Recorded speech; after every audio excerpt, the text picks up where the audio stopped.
Lesikhulu esiphezulu siqinisekise izwe ukuthi angeke uze ucishwe ugesi ngempelasonto. The outlook for the weekend is good. We don't see any prospect for load shedding over the weekend. Of course, we will apprise you of what is happening as soon as the situation changes.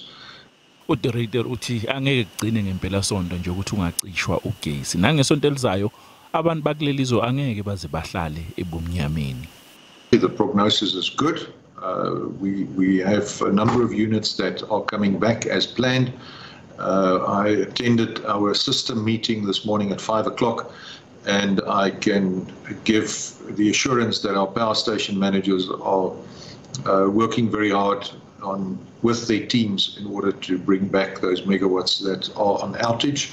Ube esenxusa abantu ukuthi bangawagqilazi amandla ogesi ngokungenasidingo bazicishe lezo zinto ezingasetshenziswa kakhulu okufaka phakathi amagiza namahitha. We wish to appeal to you to use electricity sparingly. It really does make a difference, and every kilowatt that you save by not boiling too much water, by turning down your geyser, by using your swimming pool pump less, by switching off unnecessary lights, really does make a difference. Ube sephendula umbuzo obuzwa abantu abaningi nothi kungani ugesi uhlupha kangaka ehlobo ngoba lokhu kulindele ukuthi kwenzeke ebusika ngoba ngaleso sikhathi abantu basuke befuna ukuzigcina befudumele. We schedule more maintenance during the summer months precisely in order to make available additional capacity during winter when demand is higher.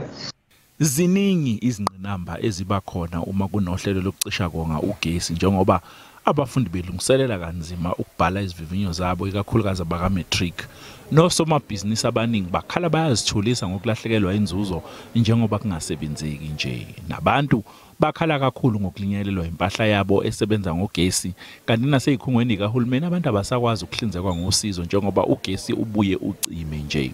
Izibani zomgwaqo ayisebenzi kahle uma ugesi ungekho nokuvele kwenza isiminyaminya sezimoto emgwaqeni. Izinkampani zonogada zikhala ngokwenyuka kwezinga lobugebengu njengoba uma kuke wahamba ugesi nje izinswelaboya ziyazichanasela. Uma ufisa ukwazi ukuthi ingabe sinjani isimo sokucisha konga ugesi la uhlala ngakhona ungashayela kule nombolo ethi 086 003 7566. Siphinde inombolo 086 003 7566. Ngingukhalvin Dludla kwezindaba zeSABC ngibika ngisegoli. Kusenjalo izakhamuzi zimashele ekomkhulu leEskom eMegawatt Park ziyophoqa ukuba kuxoshwe ibhodi lalenkampani nesikhulisayo uAndre Ruyter. Ngaseqaleni kwaleli sonto uRuyter wathi angeke ehle esikhundleni sakhe lokuza emva kokuthi kube nokucisha konga ugesi nokugcina kufinyelele esigabeni sesine kuleli sonto. Lo mbhikisho wenzeke ngaphambi kokuthi lihoxiswe. Maybe what we must do is that we must bring shacks. We must advise our people to bring shacks and we come and camp here. We don't need electricity after all because there's no electricity. We must come and camp here. We are not, this is just the beginning. As they are having phases, it's a phase. Now we are going to have a second phase. We'll be coming here again next week. We will protest up until they go. Up until Angeke goes, up until the board goes, up until everyone, including the minister, leaves office. We will put that pressure if we have to. These are our people and we will never leave them. You will know that when a company suffers, the CEO must take account. So he must be accountable as the chief executive officer.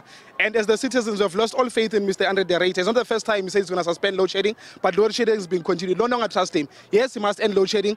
Along with that, he must also resign today in the press briefing. I heard that he is having a press briefing. He must also tender his resignation at the press briefing.